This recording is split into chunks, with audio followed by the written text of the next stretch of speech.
Hello,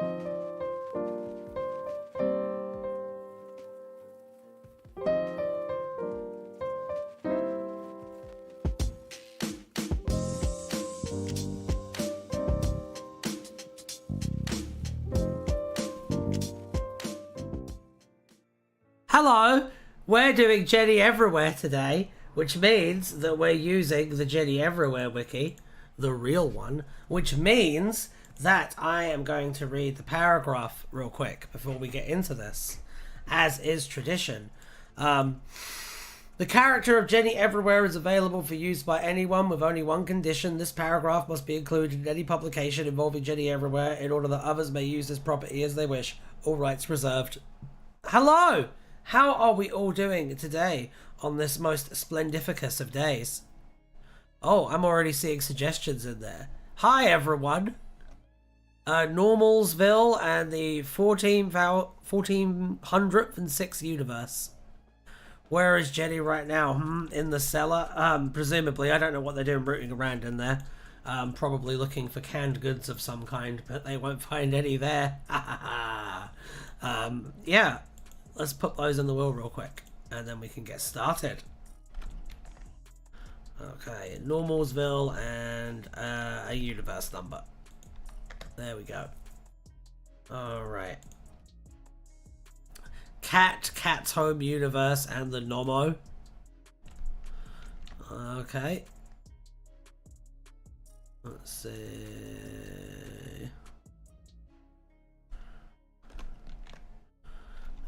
We go Ancient Geometron Temple.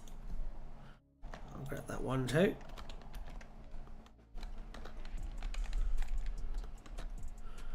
Okay. Sazclauk.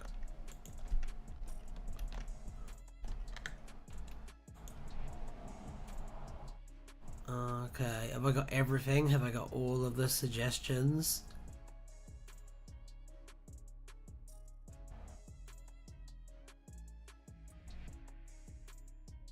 Guys, put Doctor Who on the Jenny Everywhere wheel. It exists. Okay.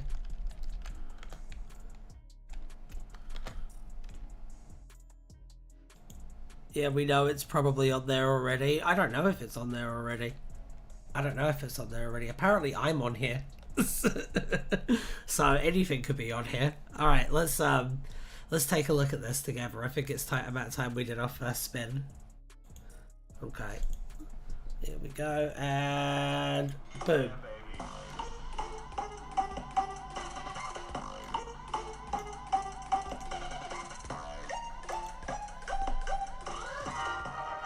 Cardinal Dracula! Oh, it's doing a fun animation thing. That's cool. Cardinal Dracula. Let's take a look at this. Okay. Oh. Okay, let me get the wiki up real quick. Cardinal Dracula was a villainous, possibly vampiric mind flayer. He existed as a real being in at least one universe, simultaneously being its counterpart for Dracula and for Cardinal Richelieu, and as a fictional being in at least one other. He's a mind flayer, like a Dungeons and Dragons mind flayer. That's wild. Alright. Professor Wogglebug to 929th universe. I don't know if that's been done. I'm just going to put everything on there. It's fine. Everything goes on there. MacGuffin. Alright, we can do the 1 second the chat is silent. I did not catch MacGuffin, I think. I can grab that one really quickly. I can grab that one super fast. 1 sec. I can see you're all very excited for this one. We're going to try and deliver a good show today. Okay. So, did anyone watch our episode this week? The episode of Doctor Who that came out? Oh, wait. That doesn't happen anymore. There's bio info down on the page for the Cardinal. I'll just assume I'm still on the wheel twice. You are still on the wheel twice. Yes, Cookie Boy. You can never have enough, Cookie Boy. That's what I say. Are you looking forward to being on the wheel for villain this week? On Write a Doctor Who from scratch, by the way, Cookie Boy, because that is happening. I'm promising you right here. And if I show any hesitance on the day, just remind me of this moment right now. Jenny Everywhere. Jenny Everywhere meets Skibbity Toilet? What's that? What's that? Oh boy, can't wait. Glad. I'm so glad I could make you happy. Okay. Ooh. Alright, I think I have everyone now. Do we have any more? Because I think we should get them out of the way now so we can proceed. Ryan, the guy from Dot and Bubble, was cast as Clayface in the Clayface movie. You mean the guy who played Ricky September? I think I saw that. I mean, he was decent in the episode about the space racists. I'm sure he'll be fine. My sins is what it is. What your sins? What, being a famous Doctor Who character? I think it's pretty cool. Freddy Fazbear. That reminds me, I'm doing Dead by Daylight tomorrow on the Twitch, so you should probably be looking at the Twitch. Do we have a Twitch link? I don't see a Twitch link. I maybe didn't grab it before because there's been so many messages, but Mephiles the Dark, I will pop that one on. Hallow Dizzy the Void, Sans, like from Undertale. Actually, you don't like Undertale. It doesn't mean that it's banned from the wheel. Is Clayface gonna be racist though? I mean, I hope not. I hope not, but we'll see. Twitch, okay. Pope, just the Pope. Or just the Pope as a general concept, I guess. I'll pop that one on there real quick. And we are going to go back to the wheel and do another spin now. Yeah, baby. That's very quiet. I need to give that some juice real quick. There we go. There we go. That's a little bit more like it. Docky Who! Let's see what the Jenny Everywhere wiki has to say about Docky Who. Why don't we? Okay.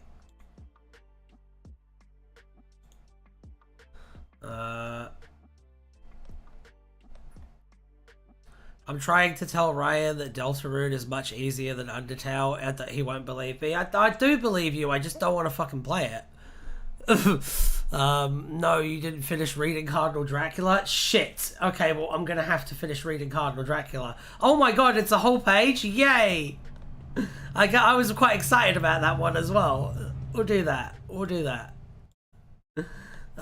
Physical appearance, Cardinal Dracula, when in his human form, was a tall, pale man in gilded red cardinal's robes. He was described as having a sharp, aquiline nose and a high brow. However, he could also shapeshift, notably transforming into mist or using the reliquary of Baphomet into a dragon. In addition to the... it's fun. I always like the idea of Dracula being able to turn into a dragon. I think that's always a fun deep cut with the Vlad the Impaler stuff. It's enjoyable.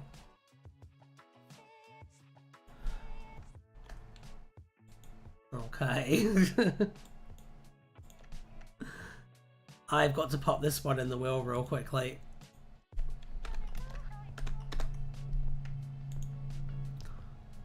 Okay.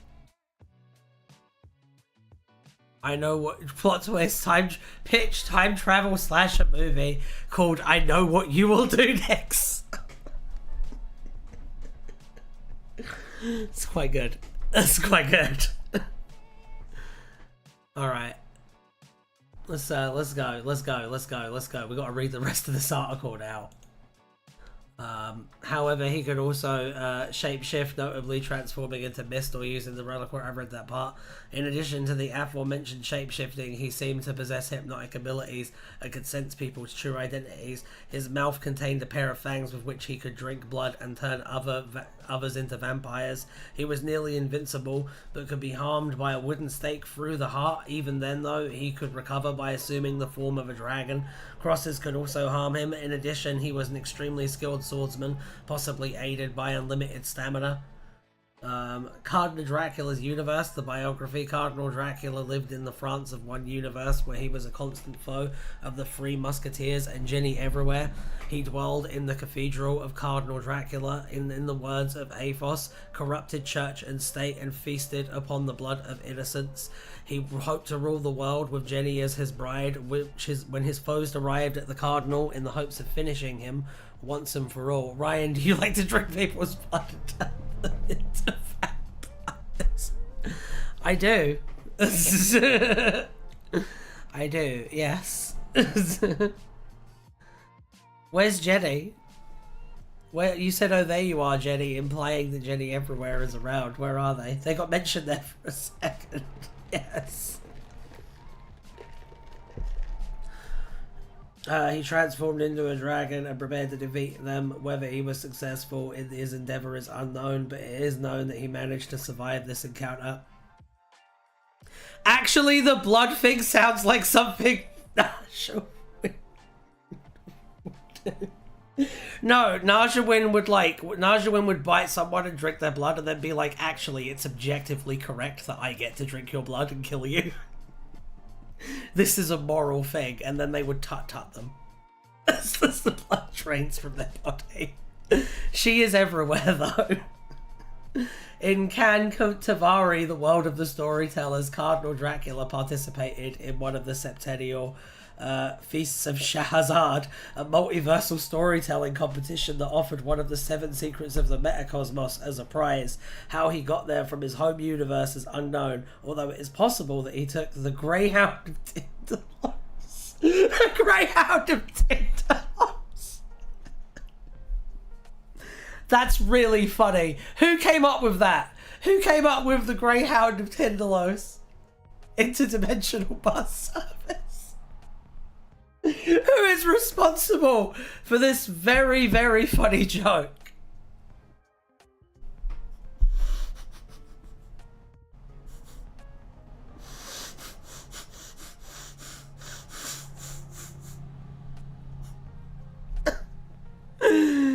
Oh dear. Najman said no I wouldn't, and then Cookie Boy said that's what a vampire would say. Fucking hell. That's Jean Morningstar not in the chat. Is there a Jenny everywhere called Jean Morningstar who's like a vampire hunter? Because that's badass. That's badass. I'm very strongly against post-hoc. Swung back with a banger there. Najman, that was really good.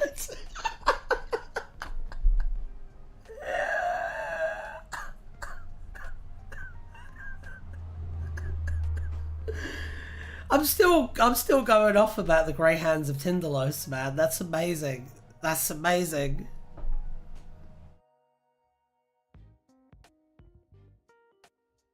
No, that's the writer's name. Oh, that's their pen name? That's pretty cool.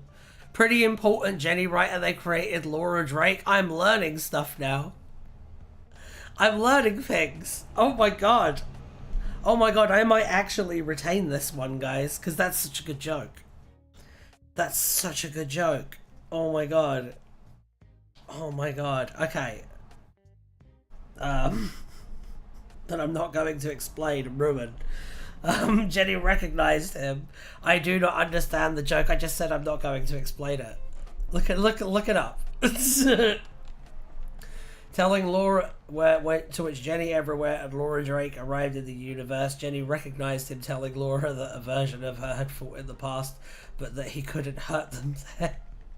The Cardinal was among the various dimensionally active individuals and groups who bid for the venom of the worm of Loki when the Prime Universe's Sigyn decided to auction it off. like the other bidders, he dissipated like smoke.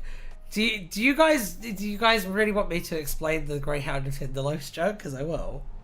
I know I said I wouldn't, but that was past Ryan. This is present Ryan. Soon to be past Ryan as well, but a different past Ryan. That's very important to understand if you want to unlock the secrets of Jenny Everywhere Wiki Roulette.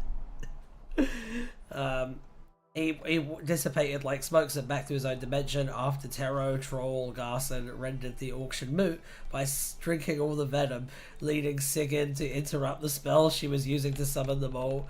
Yes, I don't get it. It's a HP Lovecraft thing. There are creatures called the Hounds of Tindalos that haunt dreams and stuff, and so Greyhound of Tindalos is like a name pun, basically, and it's very funny and cute. They're not actually dogs. They're like horrible tentacled things because it's H.P. Lovecraft. But yeah, it's that. It's a reference to that. And Dracula turning into a dragon. I'll give you a bonus round one. Dracula turning into a dragon, where it said here, is a reference to Vlad Tepes, Vlad the Impaler, because Vlad the Impaler was a member of a knightly order called the Order of the Dragon. And in fact, Dracula means son of the dragon. So it's whenever you see Dracula being closely associated with dragons in terms of like animal symbolism and stuff, you know that author like knows their stuff, basically. Pretty cool. I don't know. It's pretty cool. Anyway,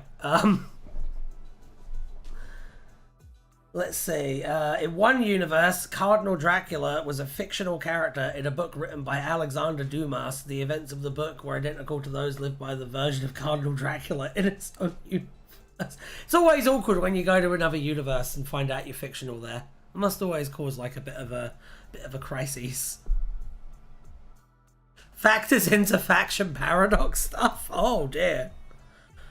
So why is he associated with bats? Because of the book. So like there's stuff that's associated with so basically when Bram Stoker wrote the book Dracula, he took actually not that much inspiration from the real life Vlad Tepes. He took the name, he took the location, and then a lot of the other stuff he basically just made up whole hog. And then a lot of stuff that you see associated with Dracula in like modern interpretations, a very common choice is to take stuff from Vlad Tepes, who has his own set of associations and mythologies and stuff, and kind of meld them into the Dracula stuff. Which is cool, admittedly. A lot of the really cool versions of Dracula like kind of marry the two things. But Ryan, what would you do if you entered a universe where you were fiction? Oh, it'd be cool. It'd be cool. Also, fun fact, while we're talking about Dracula, because it's a bit of a special interest of mine. Fun fact, while we're talking about Dracula, Vlad Tepes is actually seen as like a national hero in Transylvania and Romania. Like, he's a much more controversial figure there.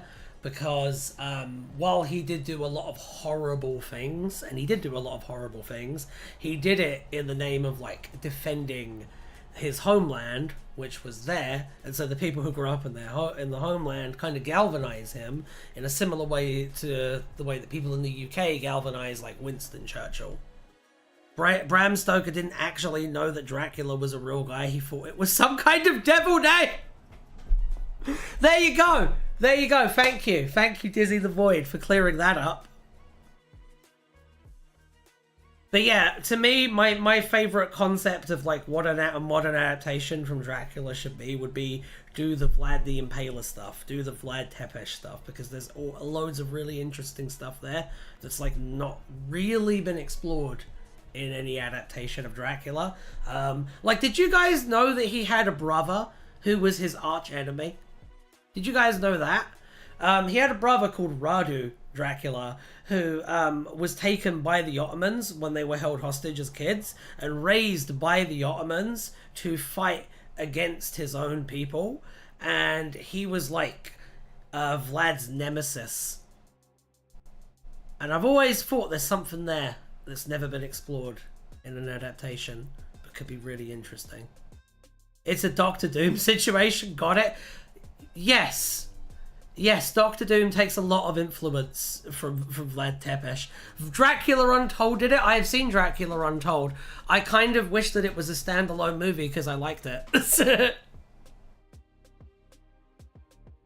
I don't remember if we did this in the wheel, but the faction paradox version of Vlad/Dracula is very much rooted in the real guy, the central joke being that the real guy was in fact a fanatical vampire hunter, and as an extension, that's great.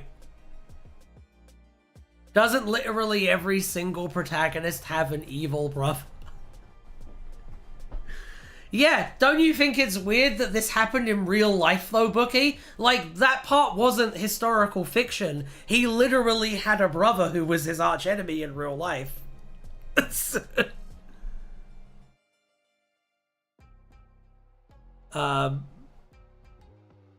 Then everyone believed he was a vampire and he hates it.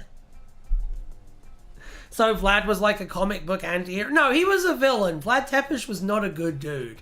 And he did horrible, horrible things. Just because he had trauma as a kid doesn't mean that it's okay that he did villainous things later. No, he was a bad, bad man. However, he was also a hero from a certain point of view. But he was a bad, bad man. What I'm saying is, I think that you could do a lot of interesting stuff with Dracula adaptations by taking more from the Vlad the Impaler side. No biggie, my brother is my arch enemy too. I don't have a brother. Okay, let's do another spin in a minute, but I want to read these. Okay, Cardinal Dracula was created by Gene Morningstar for their short story Preludes and Distractions. They later made an appearance as one part of the collaborative online game book The Black Void, also penned by Gene. Because the story in which he originated was released under a Creative Commons Attribution Unported license, Cardinal Dracula started out as an open source character that any story featuring him needed to give credit to his original creator. In 2022, due to concerns about copyleft trolling, Gene Morningstar officially released Preludes and Distractions into the public domain altogether, meaning attribution is no longer necessary in further works featuring the Cardinal. Well, I mean, it sounds like a pretty cool character, and I like it. So, let's do another wheel spin. Actually, no, we had another up. We're looking up Doctor Who next. Oh my god, Doctor Bloody Who! My goodness. My goodness. Okay. Is that meant to be Jenny? Yeah, it's meant to be Jenny. Okay. Okay. Jenny Everywhere once had a dream about watching a Doctor Who episode which featured the Slovene. Jenny Everywhere cited it as one of the media which could be reminiscent of her own self's adventures, although the events were only fictional in some universes. She additionally noted that the stories people told could be wildly different. On one occasion, when called upon to create a distraction, time shifter Jenny Anytime elected to cartwheel while singing what appeared to be an off-key rendition of the Doctor Who theme song. The 2311th universe, as designated under Jenny's super nifty universe naming system, was known under other systems as the third and universe and the one from that show. Rare White Jenny, Ian Linus is overjoyed. I guess she's just a white chick sometimes. I don't know. Usually not. In addition to references to the Doctor Who franchise as in-universe fiction, many elements from it, including the titular character, have been referenced in Jenny Everywhere related media over the years. When I'm Doctor Who showrunner, I am going to put a direct reference to Jenny Everywhere in a Doctor Who story. I just have like a picture of Jenny Everywhere and like the paragraph on like a poster in the background somewhere. No, he'd be upset if she's...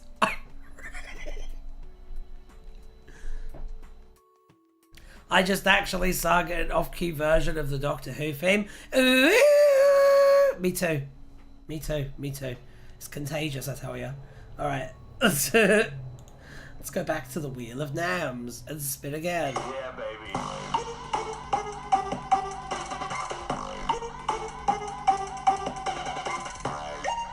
Ian Linus made a comment that she's black or Asian all the time. Was Ian here? Did that really happen? It's landed on Doctor Who again, for God's sake. Actually, that Jenny is canonically 1/4 Native American, though, just white passing. Oh, I see. I see. Alright, let's spin the wheel again. It's because it landed on Doctor Who twice. Yeah, baby. Not today! This was weeks ago? Oh, I don't remember that. Then again, I don't retain anything that Ian says, so why would I? We've done Peter Griffin before. We all know about the storied history between Jenny Everywhere and Peter Griffin. We all know that one. Yeah, Let's learn some new things.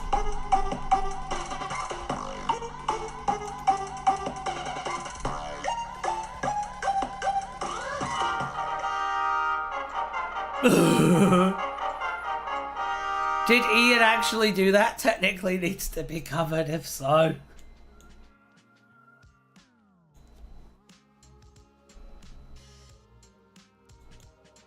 Dynamite for Fox Universe. Oh my god, is every Jenny diverse? How about you represent white people for what? Jesus. Oh yeah, Ryan, Venom and I wrote Jenny Everywhere stories in Ryan's Twitch chat. That's true! You have to cover those now. That's true. Better get them quick before the VOD gets deleted. Where would you recommend starting with Jenny Everywhere? Alright, Dynamite Thor, civilian named Peter Thor, was a failed superhero that became... I see that I've not got the wiki up, by the way, before someone tells me. There was a friend of Jenny over there in the 920... universe. Dynamite Thor is a good page. Okay. Thor was a muscular blonde-haired man. As Dynamite Thor, he wore blue shorts lined with a belt of dynamite, a red shirt, and an 8-pointed star symbol meant to depict an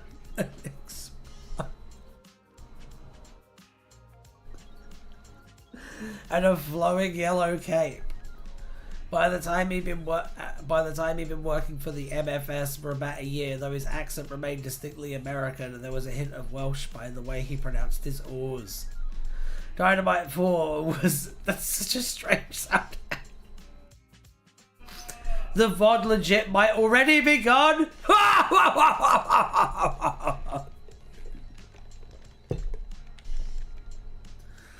Dynamite Thor was highly motivated to become a hero. However, he had difficulty thinking through the consequences of his actions, being blind to how destructive his explosion-based gimmick was, and how inefficient he was at stopping crime. He was asexual, something he only realized fairly late in life, having previously thought of himself as straight. Thereafter, he had a childlike enthusiasm for pride and other displays of queerness, quickly bonding with Jenny over their shared orientation. He was not a romantic, however, and sincerely loved his girlfriend Glenda Sif, for which reason he was greatly distressed by the ways in which he believed his superheroic responsibilities required him to jeopardize their relationship. Ryan, add Death of Jenny Everywhere's toast.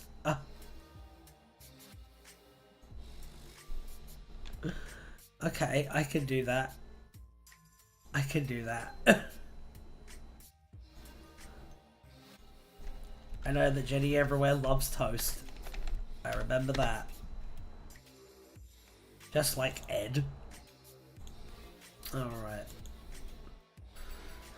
Was posted with the wrong account. According to the meta-aware man in grey. Anyway, hello.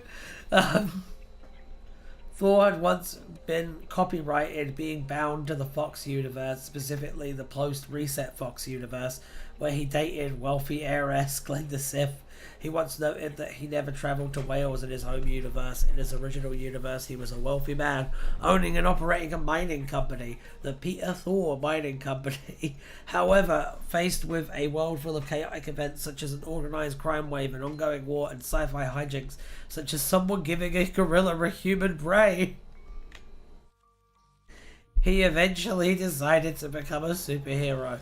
As a result of his double life, his leadership became increasingly erratic, with Thor being prone to shirking his duty without warning, and he was ultimately ousted by his own shareholders, who had declared who had him declared mad for his destructive attempt to become a superhero using his resilience to explosions.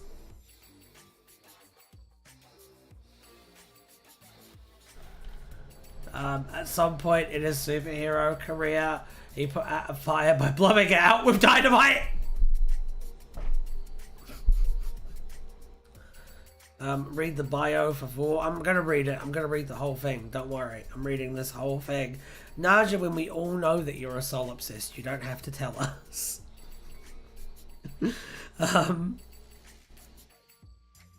Got new people in. Hello, Aquana. How you doing? How are you doing? Eventually, he moved to the 925th universe with the help of a friend of his who owned a multi-dimensional thingamajig due to feeling that he was no longer useful in the Foxverse, whose streets were being thoroughly cleaned up by more effective heroes such as the Dart, the Spider Queen, and Electro! Like the Spider-Man villain Electro! Hang on.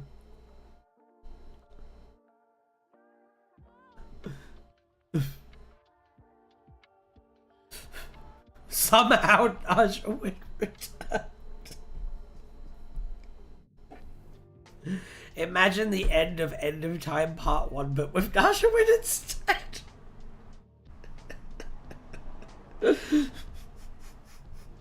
Jenny everywhere is Naja Win.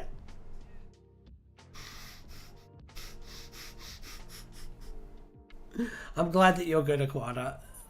There to usually give her a useful answer. However, know a different Golden Age superhero with the same name who predates the Spider-Man villain? As part of trying to become recognized as a proper superhero in this new world, he applies to numerous justice societies, including the Super Besties. However, they all reject him. Look at this guy! I love that his superhero identity is just the word dynamite and then his last name.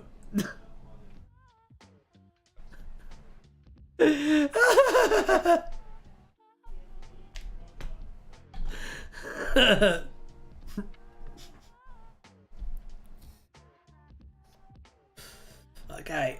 He later tried to apply when the multi-dimensional finder service opened up slots for new hires and rejected on the basis that they exclusively wanted open source applicants. He tried again later on the day by tossing a bomb at candidate Captain Omega, slowing him down as he stopped to defuse it. He then showed up to his appointment in his stead, claiming to be Captain Omega himself. Jenny and the man in grey immediately recognized him. Panicking, he threw what he thought was a smoke grenade to the floor, hoping to make a quick escape. But it was actually a real grenade, although no one was injured in the blast. Taking pity on the hapless hero. I love the idea that he just fucking goes smoke bomb and just throws a live grenade.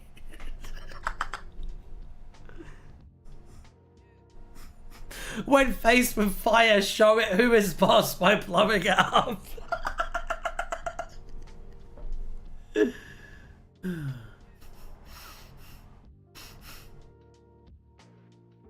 Dynamite 4 is amazing.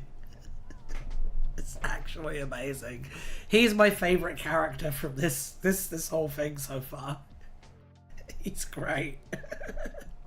He's like actually great. He reminds me of Kite Man.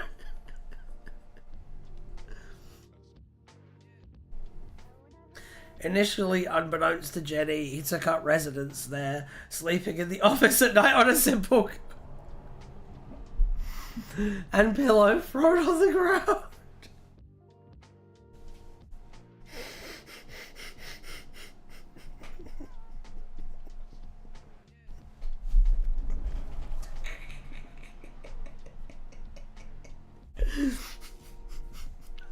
I'm living here now. Don't tell anyone. Reminds me of Burnt Face Man. I can see it. I can definitely see some Burnt Face Man influence.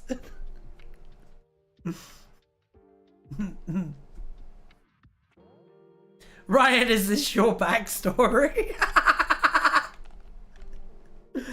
At some point shortly before or shortly after this, he discovered that he was asexual. He became very excited when, with Pride Month approaching, the man in grey asked him to decorate the MFS office fittingly.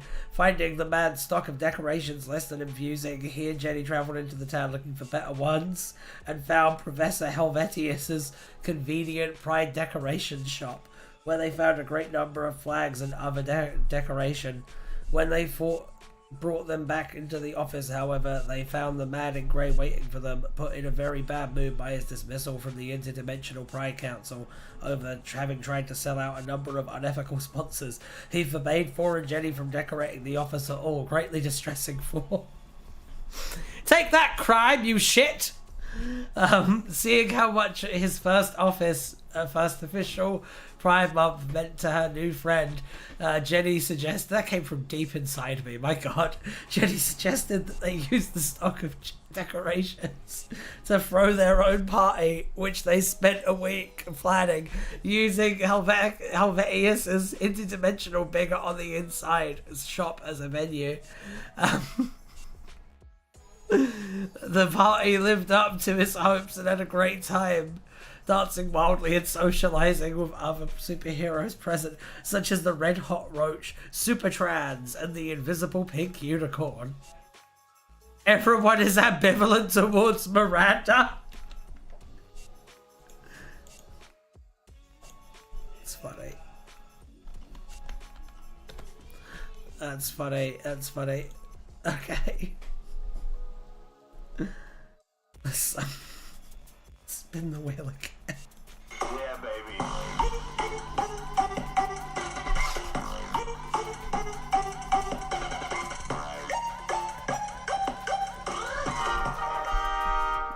It's the Daleks from Blake 7. Let's take a look.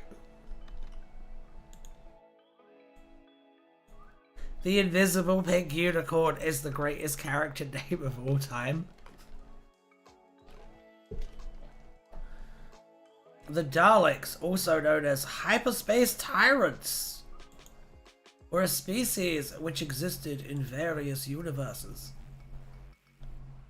In one universe, the Daleks were depicted in The Daleks, a comic strip published in 21st Century 21. In one universe, an insane hyperspace tyrant once ran his own idea of a whimsical factory tour, which Jenny Everywhere once blundered into. She later remembered the factory when she travelled to Willie McDuff's chocolate factory. Ryan, do you think JMS would make a good showrunner, and would they let him? Yes and no. That's my answer to that. I think the JMS would be a really good fit for Doctor Who, yes. A very good fit for Doctor Who. Unfortunately, he's an American, so no.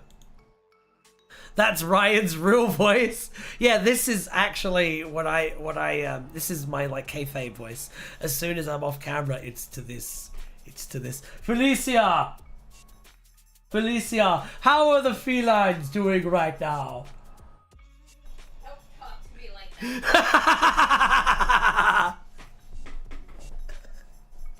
that.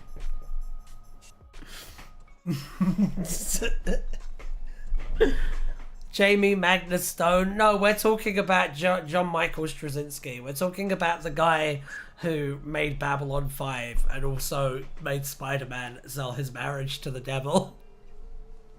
We're talking about that guy, and I think he would be a good showrunner for Doctor Who, yes. You didn't finish that page, but it's not that exciting, I don't think. Ryan acting like a commoner. I know. I was you sitting there thinking it was all this salt of the earth working class charm. I was like, oh, chim chimney, and in truth, I am one of the landed gentry. Yes. You were making a joke? I did not realize you were making the joke. I apologize. I must apologize most sincerely for this breach of conduct. I assure you it will not happen again. Yeah, no, we gotta read oh, I read that part. That's crazy, right? It's your job. It is actually my job, yes. One of them, yes. Oh dear. All right, let's go. Let's go. No, that was Casada. Is that how you spell his name? I don't know. Oh, Joe Casada. You spell it like this. I'll write it in the chat. Stop being posh, Ryan. You're scaring my 8 small children. You would say it like that, Casada. I'm very sorry, Ryan, if this is your job. Don't be sorry, it's fine. It's fine, are you kidding me? I have it so easy.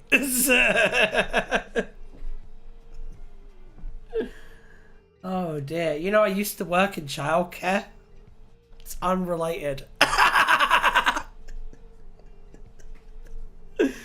It's Dynamite Thor you actually didn't finish, but it doesn't matter. Yeah, but what if I decide that it matters? What if I decide that I want to read the rest of Dynamite Thor's page? What then? Alright, let's go spin the wheel.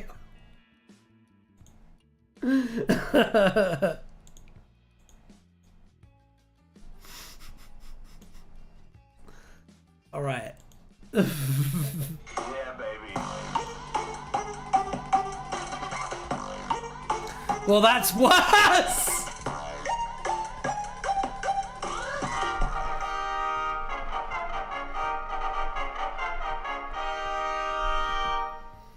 You're funny. Oh, and I appreciate it. Alright, Jenny Everywhere Wiki in Universe. We'll grab that one. I'm so sorry about all of these being all fucked up. I don't know what happened there. Oh, I see it. They're all bunched up together over here. I can fix that real quick. But yeah, we'll get the Jenny Everywhere Wiki in Universe.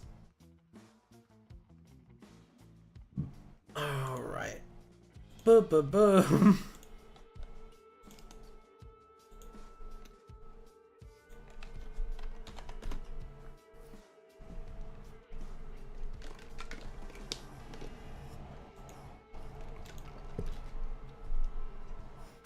Okay.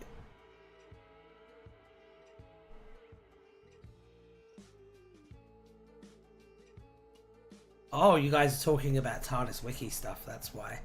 That's why. I don't have anything to do with that. I just spin the wheel and make jokes. The Jenny Everywhere Wiki was a website which described Jenny Everywhere and her lives from a perspective where they were works in fiction. The website was sufficiently tied to the real Jenny as she existed elsewhere in the multiverse that editing the wiki altered Jenny's own nature, at least under some circumstances where reality was particularly fluid, such as April Fool's Day when the rule of funny was ascent. Lord Greylix attempted to take advantage of the wiki's nature on one occasion, editing the wiki to attribute more powers to himself and defeat Jenny. However, Jenny proved quite capable to edit it back again, tit for tat, and ultimately none of Greylix's victories passed that on April Fool's Day. In one universe, a version of Jenny Everywhere had the wiki open on the page. While looking for a Halloween costume in her room in 31 Spooner Street, the page depicted Jenny's initial meeting with Peter Griffin. Recently posted files on the wiki included an image of another version of Jenny with Superman and an image of Lord Nachos. Guys, what if Billy Piper is playing Jenny? I feel like having Jenny Everywhere come to Doctor Who and then casting a white lady as Jenny Everywhere is exactly the sort of thing that Russell would do. And so I'm going to say the chances are above 0. How about that? Now the question is there a Jenny who watches Write a Jenny Everywhere from scratch? That is a really good question. Billy Piper is obviously playing the Doctor. It says so on the Doctor Who magazine. Yeah, but when has that ever been right about anything?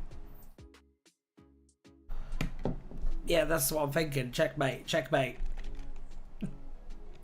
Rad Vengeance once had a post on Blue Sky about if the new Jenny Everywhere wiki ever returned, their furry-verse porn characters would end up with wiki entries, which they found both terrifying and hilarious.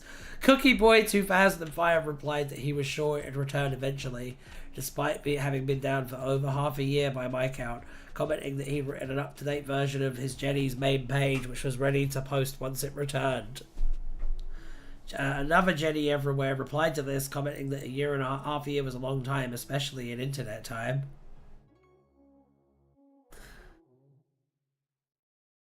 One of the 2000s comics actually had a cameo by a Jenny that resembled Billy Piper. She wasn't even Rose yet. This was just based on a famous pop star. It's fun. That was weird. That was weird. There have been white incarnations of Jenny. I know, but if Jenny was to make a mass media debut, I would hope that it wasn't a white Jenny. And you can get as mad at me as you want for saying that. But I think if you're going to establish this character, you should set the precedent that having her not be a white lady is the default. Then you introduce a white lady one if you really have to. So it's not technically whitewashing, but no, it's not technically whitewashing. I just think that in this case you should lead with that as the default, because in so many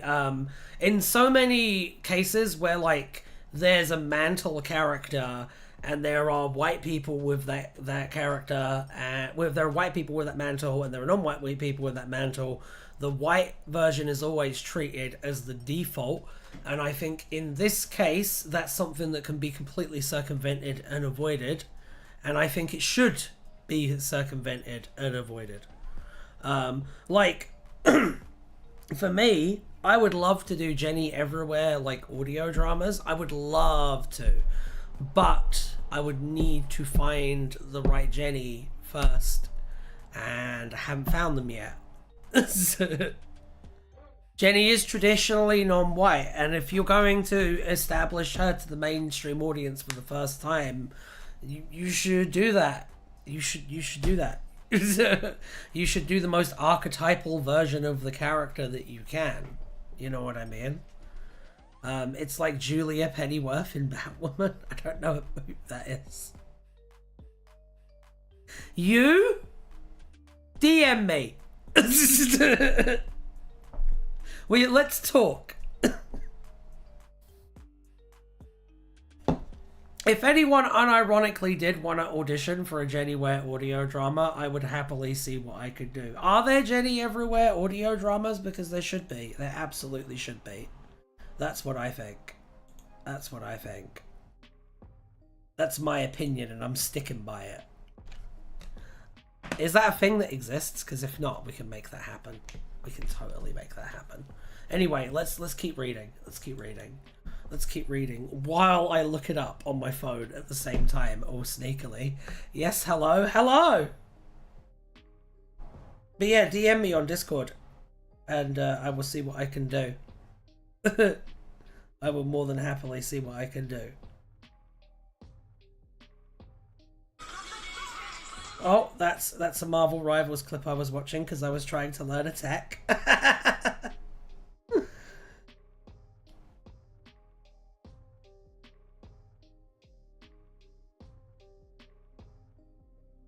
Oh my god, it's not really a thing. Let's make it a thing. I don't believe there are any. I would love to write some, but yeah, it's the casting issue. How about we start the hunt? We get that going. The only audio covered on the wiki is the 3 doctors for the NHS. Oh, okay. Oh man, I don't have Discord, guys. Shit. Anyway, shall we spin the wheel? Hold on. You can email me. Here. This is the official business email of Something Blue Audio. I just put it in the chat. And if any of you would like to show an interest in this, just send me an email and I will read it. I promise. All right. So this is an in-universe counterpart for this very wiki. We are now up to date on this page, and we can proceed. All right. But yeah, it would mainly be a case of gauging interests from potential cast members. But if we can get that main role casted, then I would be more than happy to see what I could do. Because I love producing audios. And this is something that deserves audios. Ryan, can I harass your email? No, you cannot. No, you cannot. Do not abuse what I just put in the chat, because I'll know it's you. All right, let's go. Let's spin the wheel.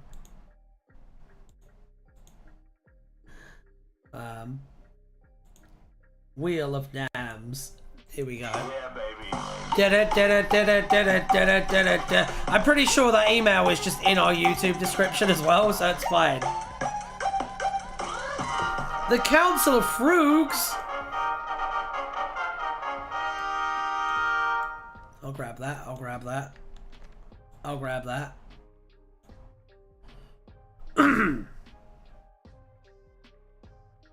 Okay. So we have the Council of Frogs to look up. The Council of Frogs was an organization which oversaw and regulated the multiverse. It's time to learn. Okay, the Council of Frogs. Creating a multiversal numbering scheme. At some point, the Council of Frogs created a doomsday book listing all known universes. The numbered Council of Frogs classification was a consensus naming scheme of universes, used, for example, in the Interdimensional Hotel. It was unclear whether the group was actually made up of sapient frogs. It could always be Craig, Ryan. It could always be Craig. Could I play Jenny? I'm male and white, so I think I'm perfect for it. If I ever figure out the angle, then I will introduce a white male Jenny.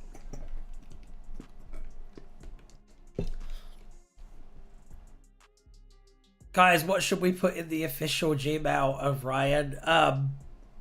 If you're interested in doing something for an audio drama project regarding Jenny Everywhere, please message me, whether you want to be in it or you want to write for it or you want to do anything.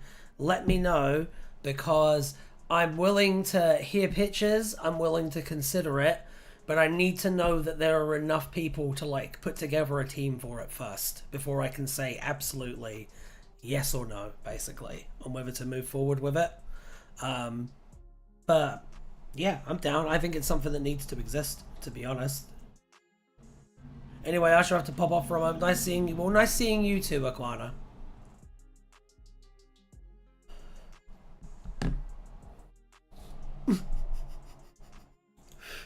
It was unclear whether the group was actually made up of sapient frogs, although Sylvester Shoebill once implied so.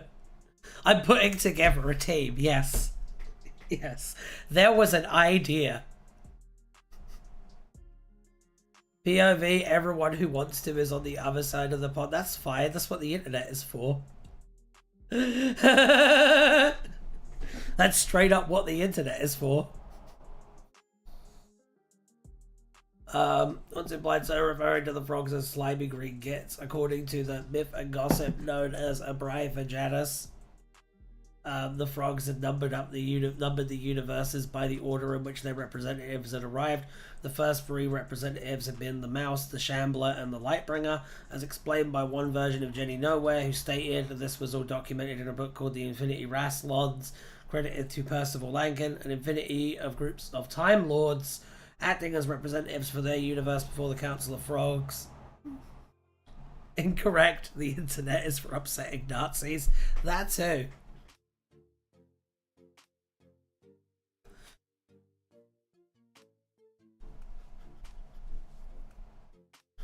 Okay. Too late, I've turned into Colin Baker and I'm staring moodily into the middle distance. Eventually an agreement was reached. One set of Time Lords got to become the third universe in earnest, while each of the others went home believing they'd been the lucky winners. All the sets of Time Lords, however, were given a little casket to be opened only in the gravest of emergency, holding the true knowledge of their official number. This was apparently documented in a book called The Infinity Rasslords. The crab kind were granted the 2000th universe designation for their world from the frogs. Glorious, glorious crab kind. This just gets better and better. Hello, Jam Jam. How you doing? The Council was one of many multiversal authorities which disapproved of factions with interdimensional capabilities conquering other universes than their own, dissuading the crew of the copper-colored Cupids from ever pursuing such strategies. They turned a blind eye to the Cupids founding Morningstar 1 on Venus in the 97th Cosmos on the basis that the planet was uninhabited, and with the understanding that they would make no attempt to take control of the nearby Earth. During the Rifts crisis, the Council of Frogs refused to interfere, and Lord Thymon could not interfere in their absence. The Consistency Imperium daringly combated the Rifts.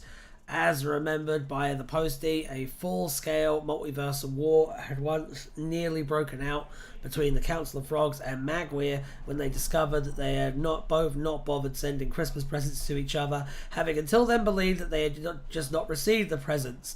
They settled the problem without conflict by instead calming down with a cup of tea and some Battenberg. While discussing whether a problem in the war song should really be any of the 10,000 doors or the totality's business, Blanche Combine reflected that if it was serious business, the Council of Frogs could take care of it. The Governing Council, a collective of Jenny Everywheres, considered themselves to be the Frogs' allies, but the Frogs never returned their phone calls. They once reasoned on Blue Sky that the Frogs were just busy. The Bookworm, a resident of the Plume Coteries Library, recognized that the 925th universe and 925b had been named by the Council of Frogs. Upon arriving in what appeared to be the 925th universe, Rich told Koloff, another resident of the library, about the Council of Frogs naming of that particular dimension. Rich hoped it wasn't a neighboring universe, as his uncle had once traveled to 925b and was mentally scarred. Within Olivia Cagg Walderman's essay Love and War, a meta-historical investigation of the dawn of the Cosmic Revolution, published in 2323, the controversy surrounding the Council of Frogs' designation of hyperspace as the fifth universe and the way the lesser time elementals considered it a part of the third universe was detailed in a footnote. During the caper, when a brave Janice Cophelia attempted to return Jenny Everywhere to her home universe, unaware of her shifting powers, she had a bit of trouble as, while he knew the name of her universe, he did not know which classification system was the correct one.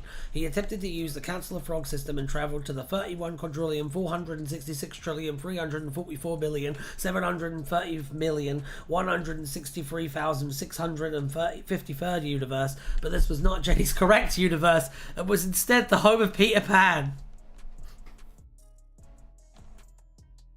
During this journey, Abrava explained the Council of Frogs to Chianto. When Crab Luna extracted their counterpart from the third universe, the former Luna told the latter about the nature of the 2000th universe, in particular how they were able to snag the 2000th universe designation in, but not limited to, the Frog's terms, the reality archives of the collective of supreme platypodes, and the one and only true designation system, and how they were proud of this achievement. During his brief impromptu lesson on multiversal theory, Dr. Sigma regretted not finding the time to explain the nature of the Council of Frogs to the audience. Lord Thymon once swore by the frogs. On another occasion, he similarly swore by frogs. It's so absurd. In reaction to Autur's claim that his people were lords of time, one Jenny Everywhere, in the aftermath of the Unravel, spent a day in the third universe, named as such under the frogs' nomenclature.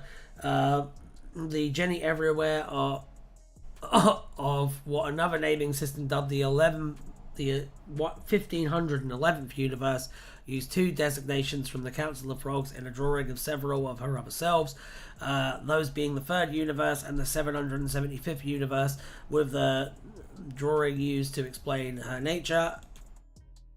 As at the end of this article. Okay, we're going to do one more, I think. One more for today.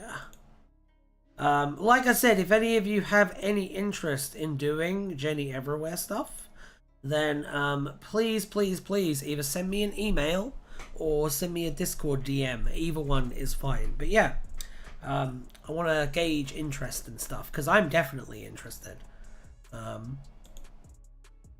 We'll see. Wheel of Names. Let's do one more. Yeah, baby. Hope we can do more of these in future. I hope so too. I definitely want to do another one soon. I think this has been a real success. Pope!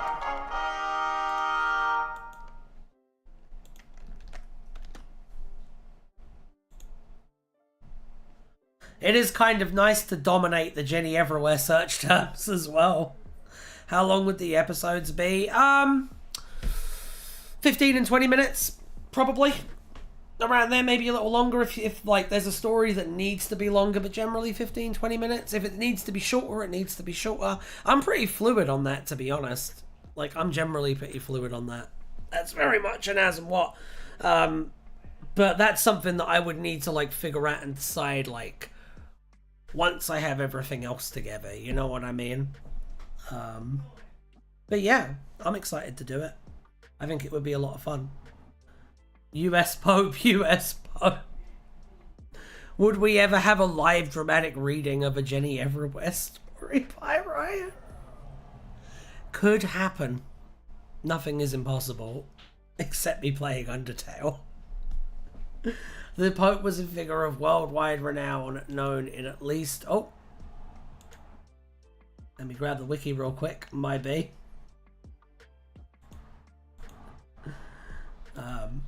The Pope was a figure of worldwide renown in at least one universe. Junta once kidnapped the Pope.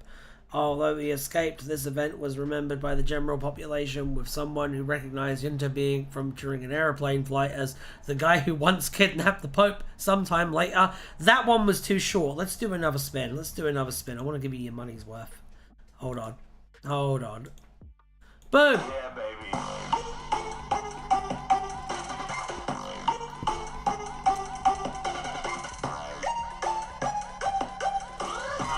Willie the Punk! Let's learn together about Willie the Punk. Name it Ryan Everywhere. He's a White Sox fan, and those are our sins.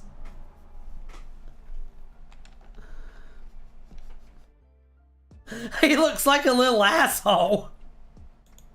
Hang on. Look at this fucking asshole. Look at this prick. In one universe, Willie the Punk was friends with Jenny Everywhere. He was a knife-wielding rat punk. Willie the Punk was an anti-fascist, anti-capitalist and opposed the corporate state based. Willie once proudly stated his opinions on capitalism, and Jenny Everywhere, who was wearing an outfit that matched Willie's, supported his stance against the public domain hating bastard. Oh, that's amazing. That's an amazing note to end this stream on. Alright, I am doing Mass Effect tonight. And maybe other things. So tune in to the Twitch at twitch.tv/wildmagic. If you would like to also hang out with me on Twitch tonight, I usually go for about 4 hours, so should be a good time. I will be back tomorrow on Twitch doing more stuff, playing Dead by Daylight, I believe. And then I will be back on Thursday for Doctor Who from scratch. So we're going to do that, and it's going to be a good time. Everyone have a wonderful time now, and I hope to see you all the next time we do a little wheel spinny spin. Alright, bye everyone, bye!